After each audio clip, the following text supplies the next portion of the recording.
All right, thank you guys. Welcome to Brock Page Productions. I'm your host, Brock Page, and I do sports picks for free right here on YouTube. And if you really end up enjoying this video, please feel free to give it a thumbs up and smash that like button.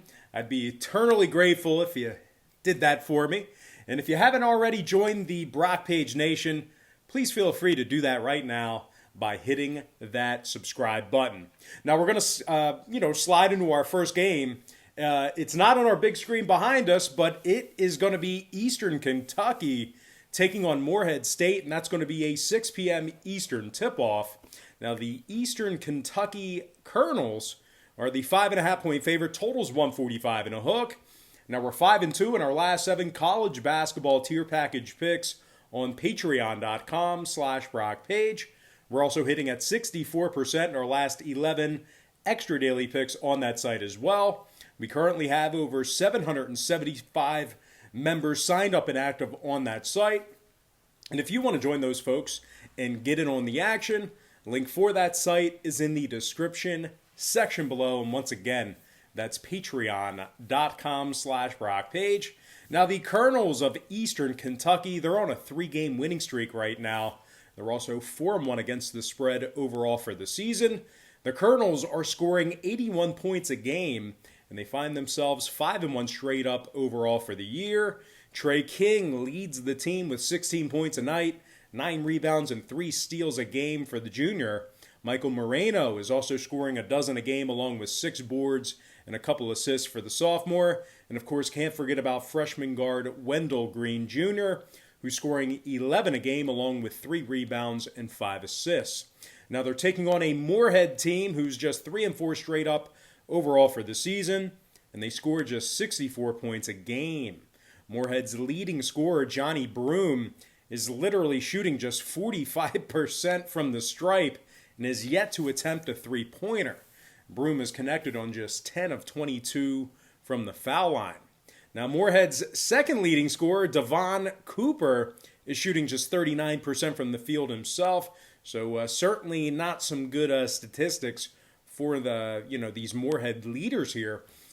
Morehead did lose their original head-to-head matchup with Eastern Kentucky back on December 7th. They scored just 68 total points in that ball game.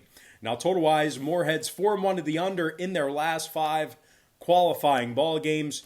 Meanwhile, Eastern Kentucky's gone 60% to the under in their 5 games on the season themselves. They also saw 8 out of their last 10 head-to-head meetings with Morehead stay under the line. So with all that said and done, I'm going to go ahead and lean toward the Eastern Kentucky Colonels -5.5 and the under 145 and a hook in that game. And before we go ahead and move on, just want to take another quick timeout and welcome you to the video. Got some lines and personal leans out for college basketball here on a Monday. Hopefully you guys had an outstanding weekend, and hopefully you're having a great start to your week. Now, before we go ahead and dive into some more free content right here on YouTube, just have to quickly remind you once again that we are 5-2 in our last 7 college basketball tier package picks on patreon.com/BrockPage. We're also hitting at 64% in our last 11 extra daily picks on that site as well. And access to today's extra daily pick costs just $2.99. Now, you might be wondering, why would you sign up for picks on Patreon, where you can get them right here for free on YouTube, pretty much day in and day out for the last 5 years straight? And that's certainly a great thought, a great consideration. But if you were to go out there and bet every single game that I give you here today on this video, every single game that's on the board side in total, it's certainly not a winning formula for success. And as a matter of fact, it's a downright recipe for disaster. It's just way too many games to be wagering on. The books are way too smart. They're way too sharp with the numbers. The odds become more, massively more against you the more and more games you play like that. And to be honest with you, the bookies just have so much more money than you and I do combined to be able to absorb that type of action.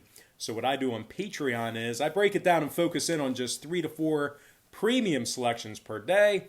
They're my personal plays, games that I personally have action on.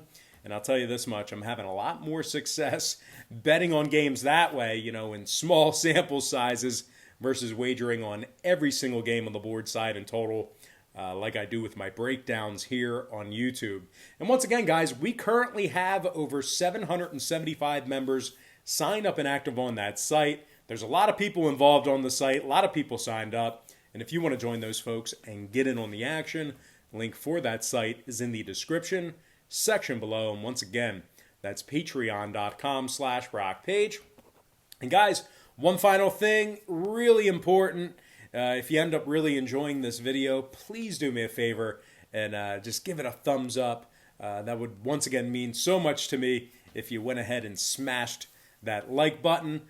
Very important to the progress of the channel. And if you haven't already become a member of the Brock Page delegation, the Brock Page Nation, please feel free to do so right now by hitting that subscribe button. All right, guys, with that, we're going to go ahead and move on. Our next game, I believe we have queued up behind me. No, not yet. We are going to take a look real quick at Longwood versus Radford, and that's going to be a 6 p.m. Eastern start time. Radford's -4.5, totals 128 and a hook. Longwood on the other side, they're plus $1.65 for an outright win. Now the Longwood Lancers are just 1-3 straight up overall for the season. Just 65 points a game they averaged in those losses. The Lancers also lost to the likes of UNC Greensboro and VMI during that stretch as well. Now Longwood's leading scorer, Juan Munoz, is shooting just 37% from the field and just 69% from the stripe. Certainly not the numbers you're looking for out of your leading scorer with regard to efficiency. Now their second leading scorer, Christian Wilson, has made just 56% of his free throws himself. That's a terrible number as well. Now they're taking on a Radford squad who's coming off a 48-point victory over Mars Hill. They scored 98 points in that contest. Radford is also holding their opponents to just 59 points per contest on average in their last 4 outings as well. Famir Ali is scoring 10 points a night for the Highlanders, 3 rebounds and 4 assists for the freshman from Wilmington, Delaware. And of course, Quentin Morton Robertson is also scoring 10 a game along with 3 boards and a couple assists. One more guy to take a look at here for Radford, freshman guard Xavier Lipscomb, who's hit 12 of 24 from the field himself. Now, total-wise, Longwood's last 4 straight ball games all got over the total of 128.5. I'm going to lean toward the Radford Highlanders -4.5 and the over 128 and a hook in that contest. And with that, we're going to dive into our next game. It is queued up on the board behind me. I'm talking about Rutgers versus Maryland, 6 p.m. Eastern tip. The Maryland Terrapins are -2, totals 137 flat. The Rutgers Scarlet Knights are plus $1.15 for the slight upset. But as good as the Scarlet Knights have been this season, they're struggling against the number. They're just 1-3 against the spread in their 4 contests on the year. They've also lost 8 out of their last 9 head-to-head meetings with the Terrapins, and they averaged just 59 points during that stretch of head-to-head meetings. Now, Ron Harper Jr. is shooting just 61% from the foul line. Harper is the Scarlet Knights' leading scorer. Meanwhile, Rutgers' second leading scorer, Montez Mathis, has hit just 4 of 16 from downtown. That's 25% from beyond the arc. Not a good percentage there. Now they're taking on a Maryland squad who's collectively shooting 53% from the field, and they're also shooting 41% from downtown. Now Maryland's 4-0 straight up as the home team this year, and they're scoring nearly 78 points per contest. Eric Ayala is averaging 13 points a game, along with 3 boards and 3 assists. The junior guard is also shooting nearly 60% from the field, 40% from downtown, and 92% from the foul line. Hakeem Hart is also scoring a dozen a night, along with 3 rebounds and a steal. Meanwhile, 6'7" sophomore Dante Scott is also scoring a dozen a game, along with 7 boards. Now, the Terps have scored 79 points or more in 4 out of their last 5 ball games. And when it comes to the total in this one, 2 out of Maryland's last 3 got over the posted number. Meanwhile, Rutgers saw 3 out of their last 4 ball games get over the line themselves. I'm going to lean toward the Maryland Terrapins -2 in the over, 137 in that ball game. All right, next matchup. That is actually queued up on the big screen behind me. It is going to be William and Mary versus George Washington, 7 p.m. Eastern start time at the Smith Center. The Colonials of GW are minus 5.5, totals 147 and a hook. GW's lost their last two straight, just 1-4 straight up overall for this season. George Washington is giving up 78 points per contest, and their opponents are shooting nearly 36% from beyond the arc. The Colonials' leading scorer, James Bishop, has hit just 17 of 28 from the free throw line, and that's just 60% from the stripe out of your starting guard. Now they're taking on a William and Mary team who put up 78 points in a losing effort against Old Dominion. They lost that game, but certainly an excellent offensive output. Connor Kuchera led the Tribe in scoring with 19 points in that contest. The freshman from Arlington Heights, Illinois, also had 3 rebounds and a couple assists. Kuchera hit 6 of 7 from downtown. Now, senior guard Luke Lowe also had a remarkable 10 assists along with 16 total points in the opener. And Yuri Covington, he also had himself 13 points in that ball game, a couple of rebounds and 4 assists for the freshman. Now, the total in William & Mary's opener did get over the posted number. Meanwhile, GW saw 4 out of their 5 ball games on the season get over the line themselves. I'm going to lean toward an underdog in this one, keeping it close. Give me the underdog William & Mary Tribe, plus 5.5 in the over, 147 and a hook in that contest. All right, next matchup I have for you, not on our big screen, but it is going to be Nevada versus San Diego, 9 p.m. East at the Jenny Craig Pavilion. Now, the Nevada Wolfpack's minus 3.5, totals $140. Nevada's 4-2 straight up on the season, just 68 points a game they're allowing in those contests. Now, the Wolfpack's holding their opponents to just 38% from the field. Grant Sherfield is scoring over 16 points a game, along with 4 boards and 5 assists. Desmond Cambridge is also scoring a dozen a game, along with 4 rebounds and 3 assists himself. Cambridge has hit 7 of 8 from the stripe. Meanwhile, 6'9" sophomore Zane Meeks is scoring double digits a game along with 7 rebounds. Meeks is actually hitting nearly 50% from 3 land as well.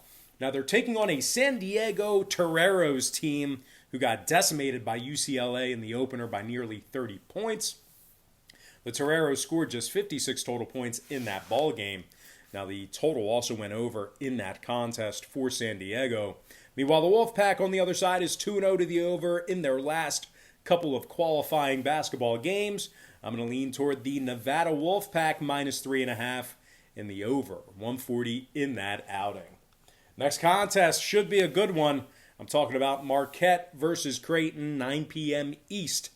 Creighton's minus 7, total at 151 flat. Marquette's plus 240 for an upset win. Now, the Golden Eagles of Marquette, they won 2 out of their last 3 ball games. Victories over Green Bay as well as the Wisconsin Badgers. That was a good win for them. Marquette's giving up just 63 points a night, and they're holding their opponents to just 35% from the field. They've been very good defensively. The Golden Eagles are also holding their opponents to just 25% from downtown. Now, Kobe McEwen is scoring over 15 points a game, 4 rebounds, and a couple assists for the senior. Dawson Garcia is also scoring 13 a night, along with 6 boards. And DJ Carton's also scoring a little over 10 a game, along with 3 rebounds and 4 assists himself. Now, they are taking on a very good Creighton team. Having said that, though, they're taking on a Creighton squad who failed to cover the point spread in 2 out of their last 4, throwing out the Nebraska game. The Blue Jays have also kind of struggled against Marquette. They lost 6 out of their last 10 head-to-head meetings with the Golden Eagles, and they failed to cover the point spread in 60% of those ball games. So if you're into historical trends, it actually looks like it's favoring Marquette right now. Now, total-wise, 4 out of Marquette's last 5 outings stayed under the posted total. I'm going to go ahead and lean toward another underdog, keeping it close. Give me the underdog Marquette Golden Eagles plus 7 and the under 151 in that ball game. And with that, guys, we're going to dive into our next and final matchup for the show, not on our big screen behind me, but a game of interest. It is going to be Northern Colorado versus the Colorado Buffaloes, 9 p.m. Eastern start time at the CU Events Center. The Colorado Buffaloes are minus 14, totals 135.5. Colorado scored just 47 total points against Tennessee in their last outing, and that was an outright loss and failure to cover in that ball game. The Buffaloes are scoring just 69 points a game through 3 contests, and they're shooting just 41% from the field. Now they're taking on a Northern Colorado team who's 2-0 straight up on the season. The Bears are led by junior guard Bodie Hume, who's scoring 23 a game through 2 contests, 10 rebounds and 3 assists for the junior. Also want to take a look at another junior here. I'm talking about guard Dalen Kuntz, who's also scoring 15 a game, along with 4 rebounds and 3 assists. So with all that said and done, we're going to finish off with an underdog here. Give me the Northern Colorado Bears plus 14 and the under 135.5 in that game. And with that, guys, we're going to dive into our quick pick recap brought to you by patreon.com/BrockPage, where we are 5-2 in our last 7 college basketball tier package picks. I like Eastern Kentucky minus 5.5 under 145 and a hook. I like Radford minus 4.5 over 128.5. I like Maryland minus 2 over 137. I also like William and Mary plus 5.5 over 147 and a hook. I'm leaning toward Nevada minus 3.5 over 140. I also like Marquette plus 7 under 151. And last but certainly not least, please smash that like button if you enjoyed this video. Really pulverize that thumbs up button. And if you want to join the Brock Page Nation, please feel free to hit that subscribe button right now.